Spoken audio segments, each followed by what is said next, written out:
This might sound a bit vague maybe, but in the same way, what does music do to you? What does kind of getting it out and being in the studio by yourself, what does that do to you?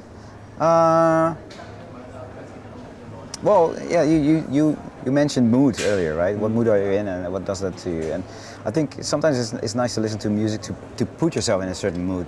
You know, I always look at music as like two components. There's the groove, which is just the groove, but there's the melody, which is the emotion, right? So and that's why I also love listening to film scoring, right? Because that's designed to create the emotion, right? To convey that emotion in the movie. So if I want to be in a certain mood because I want to make a certain track, I love to listen to certain tracks that have that already, you know, because yeah, I start feeling that way. If it's like a melancholic sort of vibe, I will definitely be in the studio like, yeah, you know, and I'm looking for those type of sounds and vibes, yeah. Right. Yeah. So when you started, and I'm going to fast forward a little bit, yeah. when you started, the initial idea for Blueprint kind of came up. Yeah. What were you listening to? What was your mindset at that point? What were you thinking? Yeah, I had so I just brought back Goriella, the project that I started with Tiësto years ago, and then, you know, after a 13-year pause, I just decided to bring it back, and the response was just so amazing on the first one that came out after 13 years, that I decided to go with a live show, and with lots of like really heavy visual-based show, almost telling a story. And then I was, you know, at some point I was like, okay, it's time for me to start working on my new album. And what am I gonna do? What am I gonna do now? Am I gonna make another collection of tracks and call it an album? Right. You know, or in a Spotify day and age now, nobody listens to albums anymore. Maybe I should just. I don't know, I want to do something special, something that engages the listener into something bigger than just the music. So I decided to, based on the storytelling with Goriella, I decided to come up with a real story. Okay. And through my management in the US, yeah, I teamed up with David Miller, who's a scriptwriter for a lot of TV shows in the States, also for some of the House of Cards episodes. Right.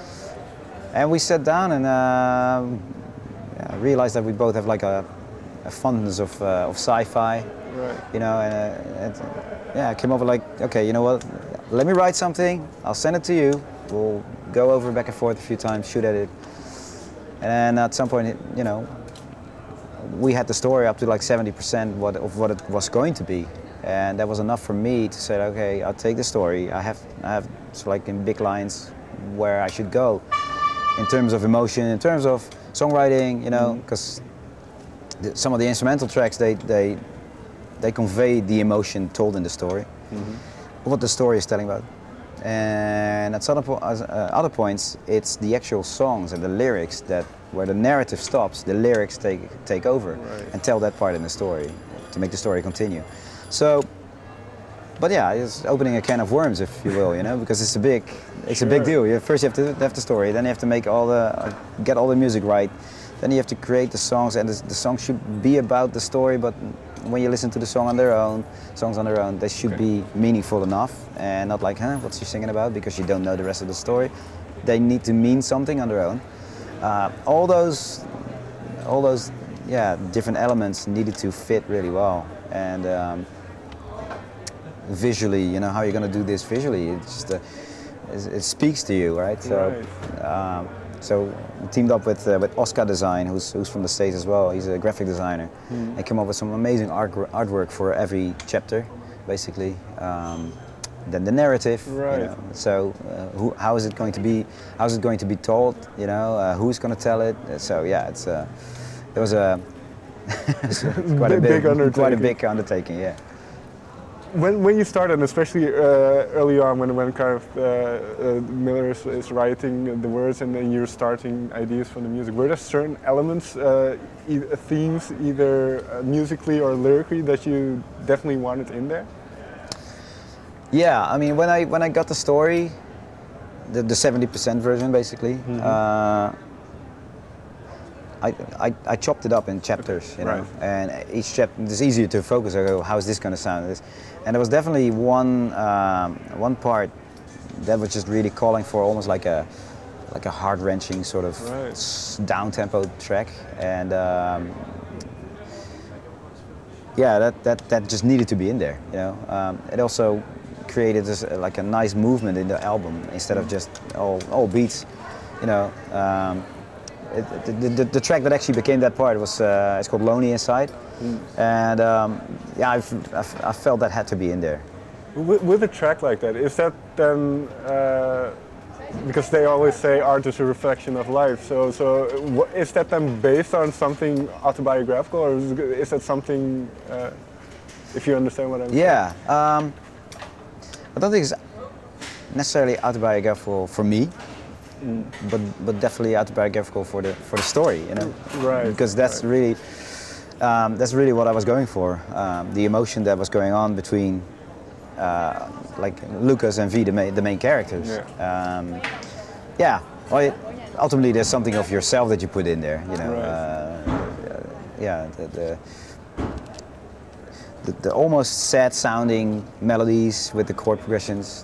That is something that I've always loved. You know, and I always gravitate to myself. So I think that just came in there automatically. How come? How come? I don't know. I feel like there's more. Depth, you know, in minor sounding stuff, or not necessarily minor sounding, but sad sounding stuff almost, you know, instead of happy, super happy, only happy. Oh, at the same time, if you put like a top line, like sad chords, a top line that is almost happy, and you create that sort of. I don't know other words to describe it, but you create that tension. Or the tension, yeah. Right. It's like I don't know how to feel, and that's the beauty of the whole thing, yeah. Okay, and well, you mentioned the visuals as well. So and kind of that's why I mentioned soundtracks earlier. So how important was that in telling the story, the visual aspect of it? Well, the visual came later. I mean, you know, the first thing was like I wanted to create something that would almost create. When you listen to it, you create your own movie in your head by listening to the story and the mood of the music. But then we're talking about when we're gonna release this as like a real physical product, like a DVD, CD, whatever. Even on Spotify, you know, like the tracks. I want each track to have its own artwork. Right. How we're gonna do this? And then, you know, my management in the US said, like, look, this is this designer that we've been following for a while. You should check him out. It's very abstract, cool stuff. And when you look at his artwork, it almost gives you a sense of emptiness in a way, in a very weird way. Yet at the same time, it's the connection between Lucas and V. Right. It's there, you know. And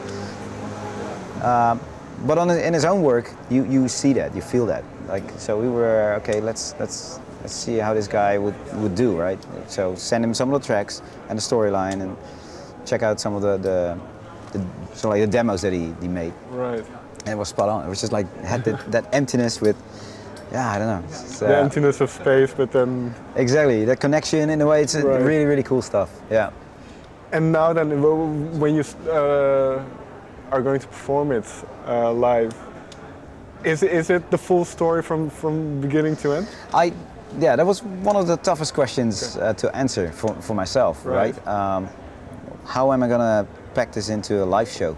You know, having the whole story as a narrative in there, or maybe the guy, like someone who does the narrative live on stage, doing it live. But that would become really quickly like almost like a theater show, you know. And I didn't really want to go for that because ultimately, I'm still a DJ. Right. You know, I'm playing for a dance crowd that just wants to dance, and the way the story runs works as a story, but I think as a live show, you know, yeah, you need the energy for the dance floor. So I decided not to do that. Most of the tracks are in there, even some with other versions, more created for the dance floor. But I do start off with the intro of the album, you know. So. I have two more questions. You mentioned, and I find this very fascinating because you mentioned performing under different aliases, and is it difficult to kind of get away from certain expectations that people have from you? Yeah, you know, I always feel like as an artist, you know, producer, DJ, whatever, you need to trigger yourself to stay inspired, you know, and sometimes it's not always sometimes it's not always to the liking of the people who follow me, you know. Sometimes I just feel like, okay, I kind of want to make a track that is like that, or play a track that is like that, just to snap out of that same old thing. And yeah, that sometimes can be tough, you know. People expect this, get something else. I get it, but yeah, I've done it a few times, and you know, I also know now how far I can go left or right from what they want, you know. So I still do it, but not as far anymore. What was the feeling then after you've completed Blueprint? Was it kind of, okay, now I've done my own thing and now I'll make some more club tracks again? I definitely did have that. I mean, Blueprint is definitely more trancey as an album. And with bringing back Gorilla, that was definitely the direction I was heading for again, like you know, where my roots are in that sense. But yeah, it's an album. I don't want like 17 banging tracks, you know, hands in the air stuff. An album, you, especially for this with a story, it's almost asking you to do different stuff, you know, and making it interesting and yeah, have that journey, you know. I hate the word, but yeah, it is what it is. Sure. Yeah. Last question then, for any starting producer, starting DJ, what would you tell them? What is the best tip you can give them? I would love to tell everyone, just break the norm, you know, and that's what's going on in dance music nowadays, and it's a very fierce comment that I'm making right now. But there's no more, apart from a few, but there's hardly any uniqueness. Like there's no face, you know. I always make the comparison to, you know, so many years ago when I would walk at a festival, I would hear 30 seconds of this DJ in that tent, and I knew it was, I don't know, Eric Murillo. And the next DJ, I knew it was Tiësto. And you know, they all had their own sound. And now you walk at Tomorrowland main stage, and I have no clue who's playing because they all play the same. You know, and same with music, producing music, it all sounds the same. You know, Chainsmokers have a success formula. And we have all the commercial DJs producing Chainsmoker tracks, you know, and that's the thing. If you want to be new in the scene, please do be different. Try to be different. Come up with something new. Yeah.